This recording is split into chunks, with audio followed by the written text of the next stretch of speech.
Hey Roshar, how are you doing today? Good, thank you. It was good to see you today. We are at the Fem Expo Pasadena.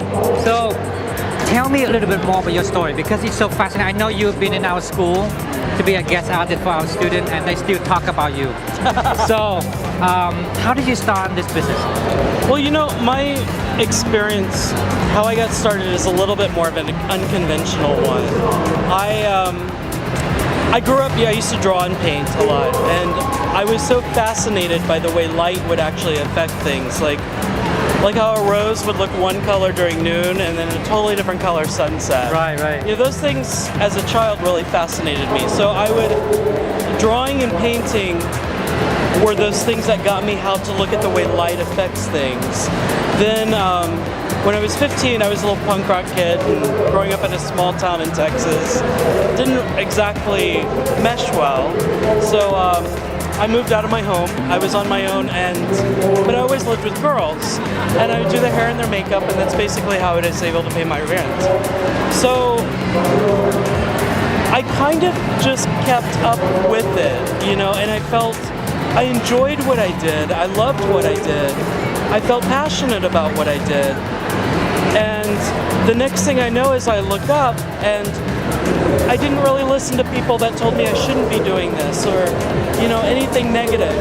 I look up and here I am, you know. You know what I love when you mentioned about passion?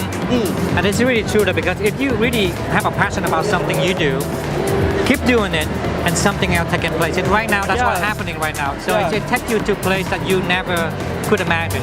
You're right, because actually that passion and the perseverance behind it are the things that not only keep you going, but it keeps you on top of your game.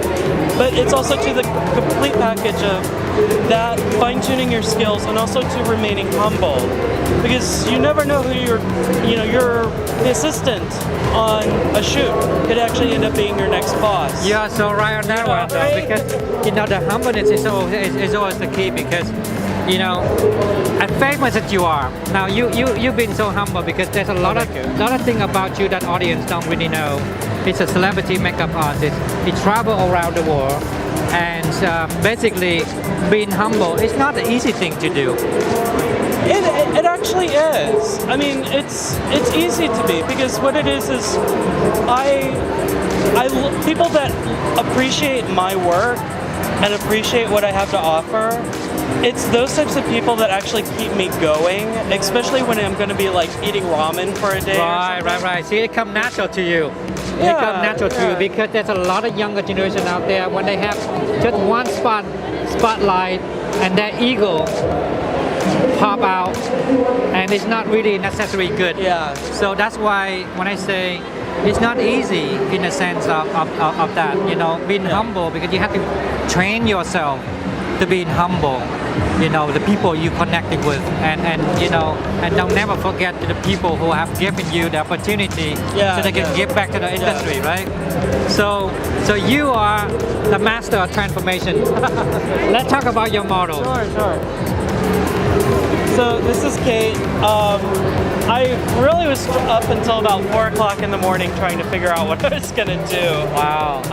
But I decided to kind of keep it kind of neutral and a little bit more on the prettier side, but using letters and repetition and gold to kind of create a statement. Because I really feel that repetition, which creates a pattern, looks very beautiful. Love it. So, I don't know, because they're letters and because of this hair, it almost looks like she could be like a literate housewife wanting to read a book or something. I don't know. That's so absolutely amazing. I come up with these weird stories on my own. You know what? That's just that moment that you feel something, and that's when it transform into something that you already have envisioned. Yeah. So what's next for you? Oh wow! Next, let's see. Next month I'm going to Malaysia and then Tokyo, and then I'm at Sydney, and then come back to LA, then Chicago, San Francisco, Vegas. Oh my gosh. When are you gonna have a day off? You know what happened when you when you get to being famous? This is what happened right here, and you know he enjoyed every minute of it. Otherwise, I would just be fixing coffee. My friend, travel safe. You know, stay safe. You know, especially when you travel long distance as an international. So Thank you. until the next time, though, right? Thank you for having me. Until the next time. So you guys, take care. Ciao.